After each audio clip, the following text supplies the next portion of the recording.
তুমি কোন মাযহাবের? বলছে আমি বেরেলি। বেরেলবি একটা জায়গার নাম না? জায়গার নাম কি নাম না? তুমি কি? বলছে আমি দেওবন্দি। দেওবন্দ একটা জায়গার নাম তো। তুমি কি? বলছে আমি চিস্তিয়া, খাজা মঈনুদ্দিন চিস্তির নামের সাথে। তুমি কি? বলছে আমি ফুরফুরা।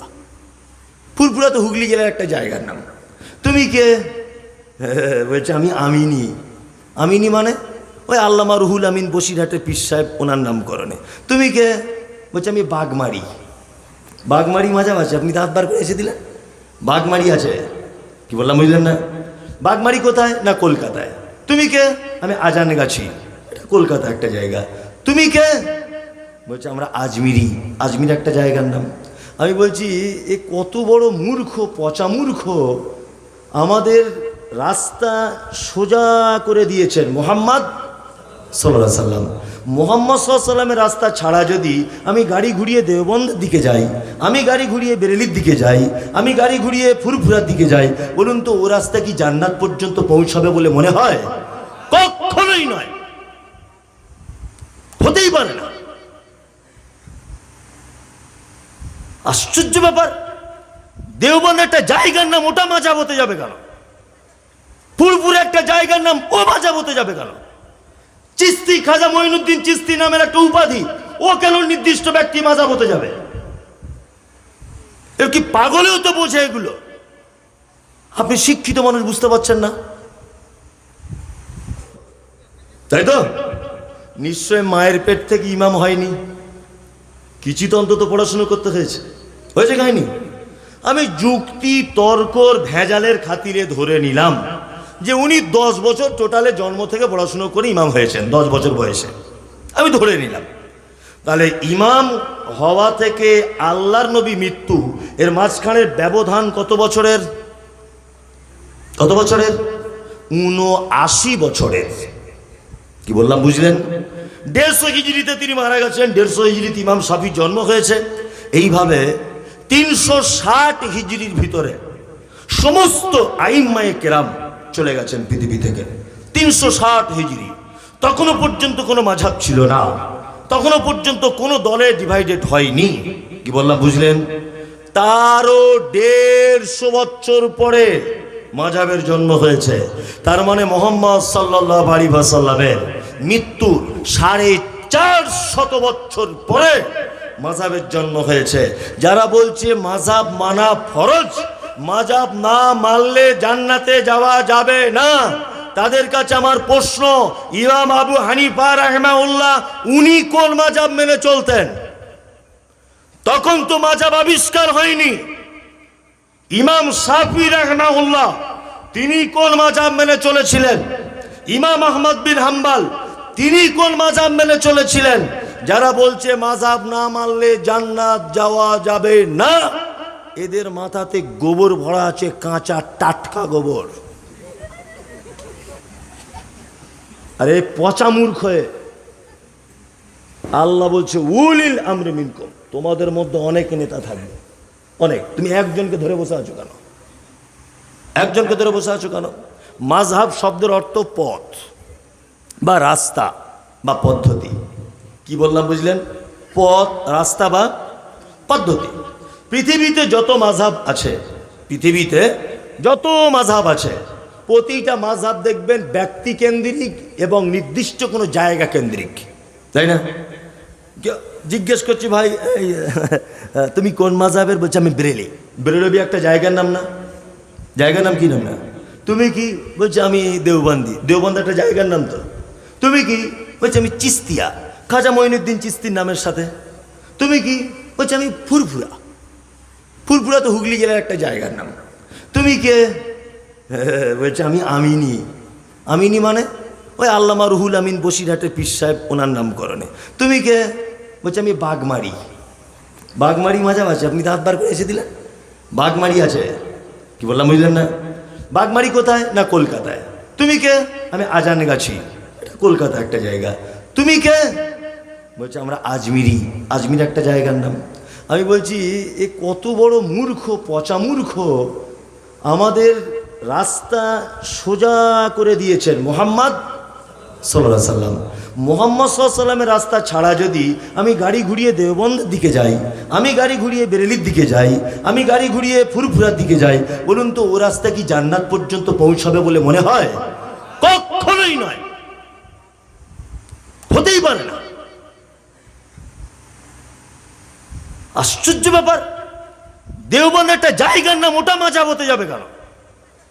ফুরফুরে একটা জায়গার নাম, ও মাজাব হতে যাবে কেন? চিস্তি, খাজা মঈনুদ্দিন চিস্তি নামের একটা উপাধি, ও কেন নির্দিষ্ট ব্যক্তি মাজাব হতে যাবে? এর কি পাগলেও তো বোঝে এগুলো?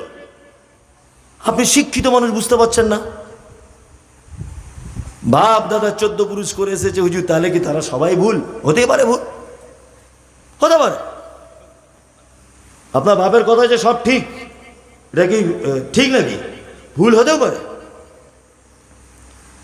আল্লাহ সুবহানাহু ওয়া তাআলা বলছেন ইত্তাবিউ, তোমরা আনুগত্য করো, বা উনজিলা ইলাইকুম মির রাব্বিকুম, রবের পক্ষ থেকে যেটা অবতীর্ণ করা হয়েছে। রবের পক্ষ থেকে কি এসছে? কি?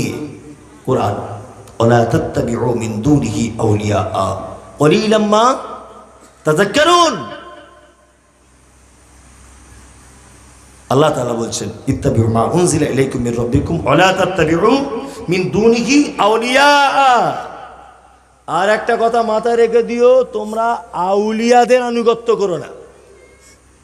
এই আপনাদেরকে কয়েকটা কথা আমি জিজ্ঞাসা করছি, খুব বুঝে উত্তর দেবেন।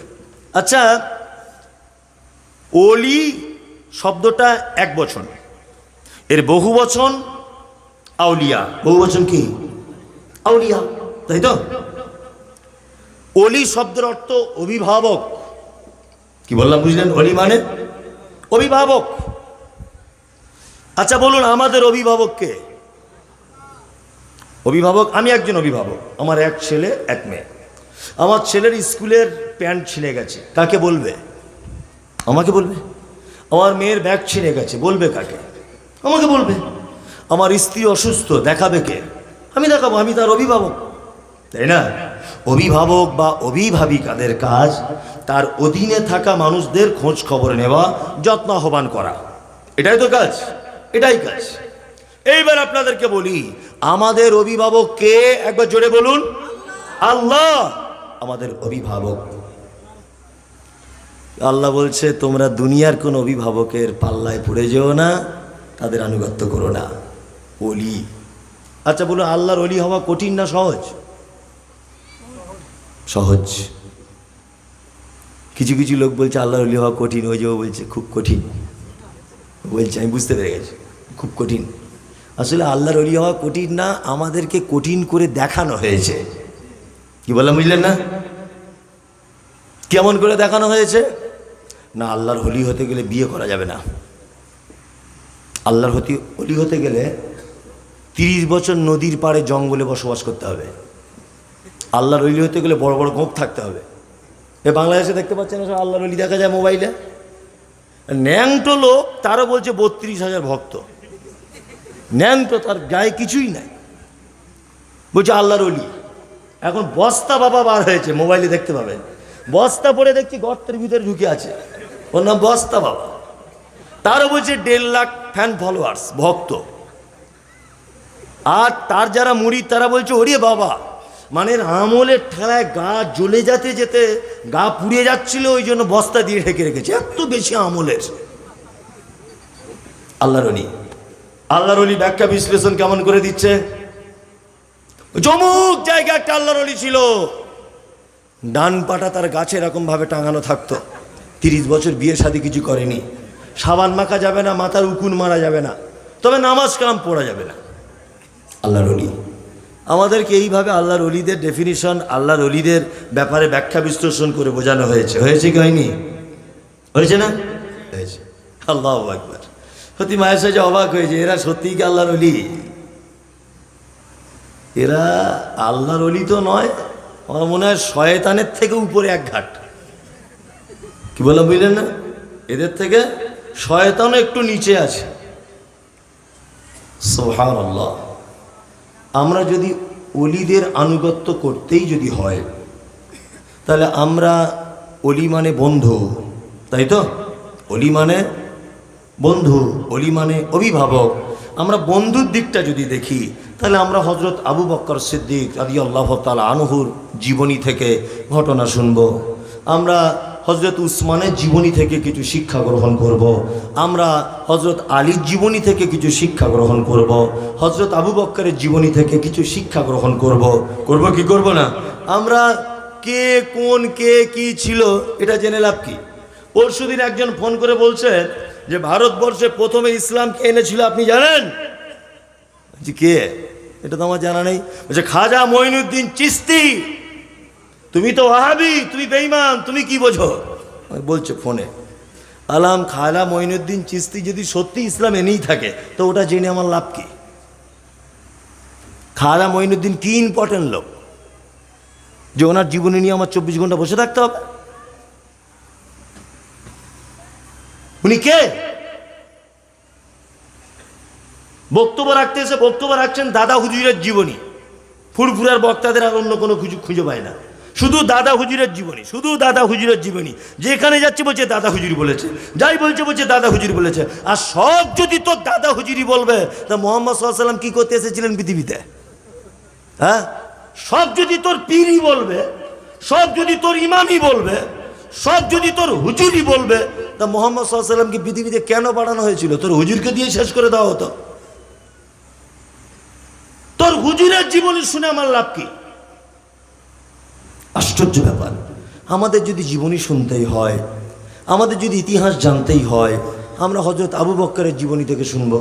ওনারা আল্লাহর ওলি ছিলেন, আল্লাহর বন্ধু ছিলেন। ছিলেন কি ছিলেন না? হজরত আবু বকর আল্লাহর বন্ধু ছিলেন না? হজরত ওমর আল্লাহর বন্ধু ছিলেন না? বন্ধু ছিলেন। আনআমাল্লাহু আলাইহিম মিনান নাবিয়্যিনা ওয়াস-সিদ্দীকিনা ওয়াশ-শুহাদাই ওয়াস-সালিহিন।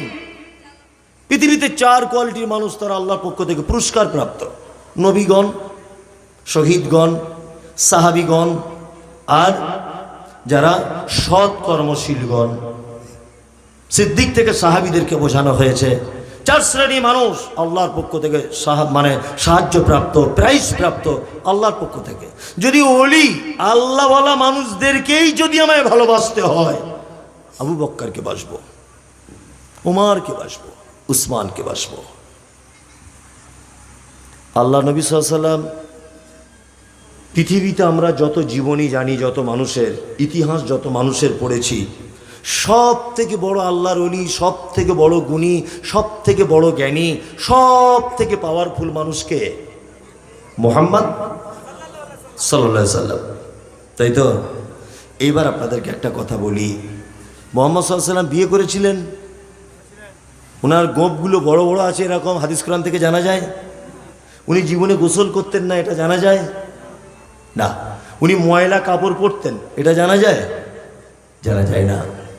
উনি নখ কাটতেন, উনি বিবাহ করেছিলেন, ওনার ছেলে মেয়েও ছিল, উনি খেতেন, আত্মীয়র বাড়িতে যেতেন, গরিব অসহায়দের পাশে দাঁড়াতেন, সব কিছুই করতেন। উনি মাথায় চুড়নি করতেন, মাথায় তেল লাগাতেন, ভালো পোশাক পরতেন, তাই না? উনি দাড়িতে চিরুনি করতেন কি করতেন না? করতেন। তারপরের আল্লাহ রসুলের পরে মর্যাদা কার? হজরত আবু বকর সিদ্দিক রাদিয়াল্লাহু তাআলা আনহুর। আচ্ছা, হজরত আবু বকরের জীবনী থেকে এটা শুনতে পাওয়া যায় যে তিনি বিয়ে করেননি? যায়। ওনার জীবনী থেকে এটা পাওয়া যায় যে ওনার এত বড় বড় গোঁফ ছিল, উনি নোংরা কাপড় পরতেন, জানা যায়। উমারের জীবনী থেকে, উসমানের জীবনী থেকে, আলীর জীবনী থেকে, রাদিয়াল্লাহু তাআলা আনহুম আজমাইন, একটা সাহাবীদের জীবনী থেকে এটা দেখতে পাওয়া যায় না। কিন্তু বর্তমানে যেসব আল্লাহর ওলিদের জীবনী বর্ণনা করা হয়, এদের জীবনীতে দেখবেন কেউ বস্তাওয়ালা, কেউ তালা নিয়ে ঘুরছে, কেউ মাদুলি নিয়ে ঘুরছে, বিভিন্ন ঢঙের ওলি করছে কি করছে না? সব শয়তান সব। ইত্তাবিউ মা উনজিলা ইলাইকুম মির রাব্বিকুম ওয়া লা তাত্তাবিউ মিন দুনিহি আউলিয়া কলিলাম মা তাযাক্কারুন। অল্প সংখ্যক মানুষ আল্লাহ সুবহানাহু ওয়া তাআলাকে স্মরণ করে। কি করে?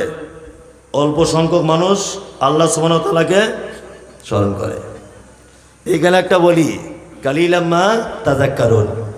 জিক্র শব্দ থেকে কি এসছে? তাযাক্কারুন, স্মরণ করে।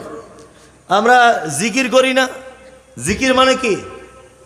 জানা আছে কারো জিকির মানা? ওই যা লা ইলাহা ইল্লাল্লাহ, লা ইলাহা ইল্লাল্লাহ, লা ইলাহা ইল্লাল্লাহ, কেউ আল্লাহ হু হু হু করছে না? চারিদিকে দেখতে পাচ্ছে।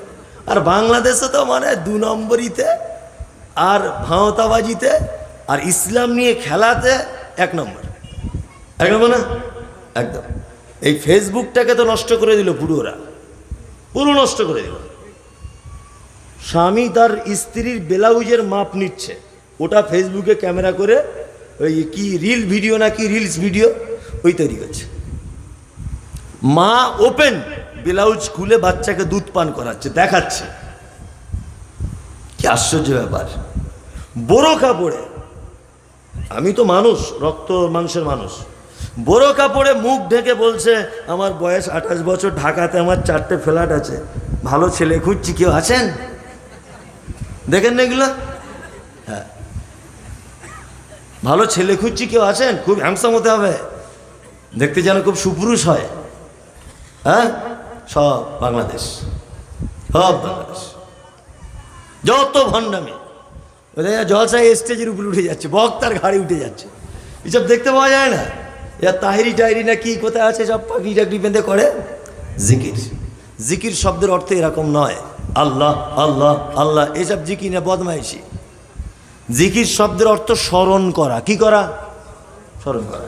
আচ্ছা, স্মরণ কেমন করে করতে হয় এটা জানা আছে? জানা নেই। আমি কলকাতায় কাজে গেছি, আমার বাড়ি কালিয়াচক, আমি কলকাতায় কাজ করি। আমি খুব বউ ভক্ত, অরিজিনাল বলছি না, বোঝানোর জন্য বলছি, ভাববে না যে মমতাজ সাহেব বউ ভক্ত, আমি বোঝানোর জন্য বলছি। আমি খুব বউ ভক্ত, মানে এত বউ ভক্ত যে ওকে ছাড়া আমার টাইম কাটে না, এরকম একটা ব্যাপার। তা কলকাতায় গিয়ে প্রায় দিন বিরিয়ানি হয়, প্রায় দিন। তা 4-5 জন একদিন বিরিয়ানি খাচ্ছি, খেতে খেতে খেতে খেতে ও বইয়ের কথা মনে পড়ছে, খুব মনে পড়ছে, আর চোখ দিয়ে পানি পড়ে যাচ্ছে। ইস, আমি বিরিয়ানি খাচ্ছি আর ও বাড়িতে কি খাচ্ছে না খাচ্ছে, আমি বাজারঘাট করে দিয়ে আসিনি, কি হচ্ছে না হচ্ছে। ভালোবাসেন তো, ওই জন্য চোখ দিয়ে পানি চলে এলো। এর নাম জিকির। এর নাম কি? জিকির। অন্তরে অন্তরে কারোর প্রতি ভালোবাসা কারণে চোখ দিয়ে পানি চলে আসা, ভাত খাওয়া থেকে দূরে থাকা, তাকে ভালোবাসি বলে তাকে পাচ্ছি না বলে কষ্ট পাওয়া, এর নাম কি? মনে মনে জিকির, মানে স্মরণ করছে আমি তাকে। আর কলকাতা বিরিয়ানি খেতে খেতে যদি বলি, ও আমার বউ রে, তোকে ছাড়া বাঁচবো না রে বউ, তুই বাড়িতে কি খাচ্ছিস বল, আমি তো বিরিয়ানি খাচ্ছি, পাশের লোক কি বলবে, শালা পাগল নাকি রে, বউ ভক্ত দেখেছি এরকম বউ ভক্ত, এরকম বলবে কি বলবে না? হ্যাঁ, তা যারা আল্লাহ আল্লাহ হু হু, এরা ঠিক এই দলের লোক, এরা ঠিক এই দলের লোক। আল্লাহ পবিত্র কোরআনে বলতেন, যাদাতুহুম ঈমানা ওয়া আলা রাব্বিহিম ইয়াতাওয়াক্কালুন। আর এই ঈমানদার তো সেই, আমার কথা যা স্মরণ হয়ে যায়, আমার কথা স্মরণ হয়ে যাবার পরে তার চোখ দিয়ে অশ্রু প্রবাহিত হয়, এই হচ্ছে অরিজিনাল মুমিন, অরিজিনাল ঈমানদার। কি বললাম বুঝলেন না? পাপ করেছেন, জিকির স্মরণ, পাপ করেছেন, পাপ মানুষ হিসাবে হয়ে যেতেই পারে, পারে কি পারে না? পারে। এখন জোহরের সময় পাপ করেছেন, আসরের সময় আপনার আল্লাহর কথা স্মরণ হয়ে গেল, উই বাবা, আমাকে তো জাহান্নামের কথা বলা হয়েছে কোরআনে, আমি তো তাহলে জাহান্নামে চলে যাবো, আমি পাপ করেছি। আল্লাহর কথা স্মরণের পরে আপনি হাত দুটো তুলে বলুন, আল্লাহ তুমি বড় ক্ষমাশীল, তুমি একটু আমাকে ক্ষমা করে দাও, তুমি একটু আমাকে দয়া করে ক্ষমা করে দাও। এটা আল্লাহ ক্ষমা করতে পারে কি পারে না? স্মরণ করতে হবে কি? এই জায়গা থেকে স্মরণ কোথা থেকে করতে হবে? এই জায়গাটা থেকে স্মরণ করতে হবে। আল্লাহু আকবার। পবিত্র আল কোরআন আল্লাহ বলছে, খুব অল্প সংখ্যক মানুষ আমাকে স্মরণ করে, কালিলাম মা তাযাক্কারুন, অল্প সংখ্যক মানুষ। আমি এতগুলি কথা বলার পরে মূল দুটি কথাতে আবার পুনরায় ফেরত আসছি। এক, আচ্ছা, আমাদের আনুগত্য করতে হবে কাকে? পবিত্র আল কোরআনকে। আনুগত্য করতে হবে কাকে? মুহাম্মদ সাল্লাল্লাহু আলাইহি ওয়াসাল্লামকে, তাই তো? আমাদের অভিভাবক কে? কে? আল্লাহ। মূল কথা তিনটে, তাই তো? আমাদের আনুগত্য করতে হবে কোরআন, আল্লাহর, দুই মুহাম্মদ সাল্লাল্লাহু আলাইহি ওয়াসাল্লামের হাদিস, আর আমাদের অভিভাবক কে? আল্লাহ। এইবার আপনাদেরকে কয়েকটা কথা বলে দিই। আচ্ছা, আমার আগে যিনি বক্তব্য রাখছিলেন হুমায়ুন ভাই, উনি বারবার একটা কথা বলছিলেন যে মুসলিমদের অধঃপতনের কারণ কি? আমাদের সবাইকে একতাবদ্ধভাবে থাকতে হবে। এই যে কথাটা একতাবদ্ধভাবে থাকতে হবে, এ কথা ঠিক, একেবারেই ঠিক, তবে আমি এ কথার পক্ষে খুব বিশেষভাবে দৃঢ়তার সাথে বিশ্বাস করি না। যদি বলছেন কেন, আমাকে অনেকজন গালাগালি দেয়, অনেকজন ফোন করে SMS করে প্রচুর গাল। বক্তাদের মধ্যে আমি যা গাল খাই সারাদিনে, এইরকম অন্য কোনো বক্তা খায় না। আমাকে যা গাল দেয় লোক, আমাকে ফোন করে কেউ বলছে এই মুসলমানদের একতাবদ্ধ করবে কিনা, তুমি আরো এ দল সে দল করে সব ভাগ করে দিচ্ছ। আমি বলছি শোনো ফটিক চা, তোমাকে একটা কথা বলি, আমি জীবনে কোনোদিন বেঁচে থাকা অবস্থায় হিন্দুদের বিরুদ্ধে কথা বলবো না। কারণ একজন হিন্দু সে জন্ম যেদিন হয়, সে ধর্মীয়ভাবে স্বীকৃতি দিয়েছে যে আমি একজন হিন্দু। সে পূজা করুক, সে গায়ের পূজা করুক, গাছের কাছে যাক, কবরে যাক, সে জাহান্নামে যাক, এটা আমার দেখার দরকার নেই, যা ইচ্ছা তাই করুক। কারণ সে জন্মের পর থেকে স্বীকৃতি দিয়েছে আমি একজন পিওর হিন্দু। একজন শিখ, তার বিরুদ্ধে আমার কোনো বক্তব্য নেই, কারণ সে জন্মসূত্রের স্বীকৃতি দিয়েছে আমি একজন শিখ। খ্রিস্টানের বিরুদ্ধে আমার কোনো বক্তব্য নেই, কারণ খ্রিস্টান জন্মের পরেই স্বীকৃতি দিয়েছে আমি একজন খ্রিস্টান। কিন্তু তুমি মুসলিম ঘরে জন্মগ্রহণ করে লা ইলাহা ইল্লাল্লাহ স্বীকৃতি দেওয়ার পরে তুমি যাবে মাজারে পূজা করতে, তুমি যাবে দরগায় সেজদা করতে, তুমি যাবে বাবার পায়ে তেল লাগাতে, তুমি যাবে গাছতলাতে সেজদা করতে। আমি মুমতাজুল ইসলাম, তুমি মুসলিম হিসেবে স্বীকৃতি দেওয়ার পরে এই এত বড় শিরক নামক অন্যায়কে বরদাস্ত করতে পারবো না। আমি বলবই যে তুমি ভুল পথে রয়েছ, বলতেই হবে এটা আমাকে।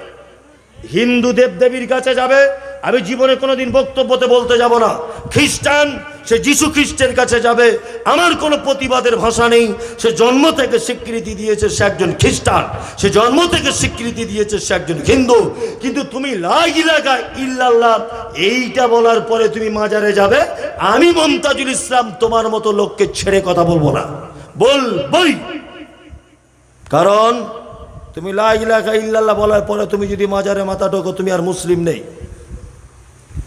ওয়াতাসিমু বিহাবলিল্লাহি জামিআ ওয়া লা তাফাররাকু।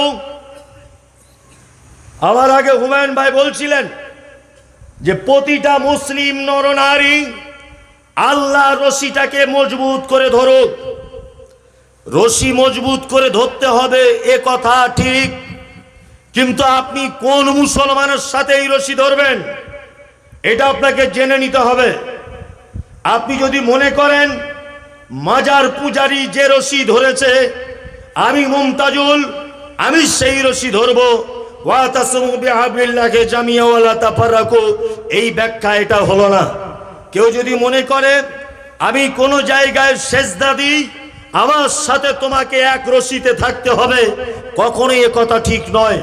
ওই মুসলিমদের সঙ্গে একতাবদ্ধ হতে হবে যে মুসলিমরা তাওহীদের পক্ষে, ওই মুসলিমদের সঙ্গে একতাবদ্ধ হতে হবে। কি বললাম বুঝলেন না? তাওহীদের পক্ষে যারা, ওই মুসলিমদের সঙ্গে কি করতে হবে? একতাবদ্ধ হতে হবে। এটাই হচ্ছে ইসলাম। আপনাকে যে কথা বলছিলাম, অবশ্যই মুসলিমদের একতাবদ্ধ হতে হবে।